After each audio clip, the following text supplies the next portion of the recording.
question number 8. Question 8 here is, can you recall meiosis? Okay, let's recall meiosis, reduction, division.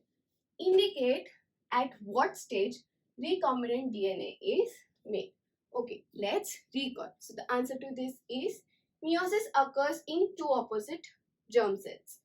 Which two opposite? Male and female. Now, produced in a zygote formation, embryo formation, and ultimately an organism is developed during which stage?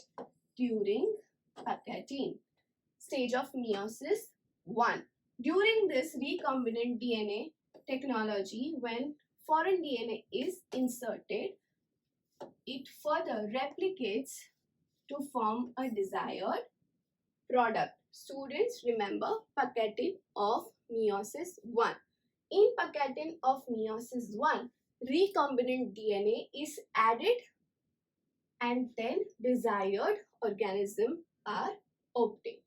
Okay, students, so this is your answer number 8.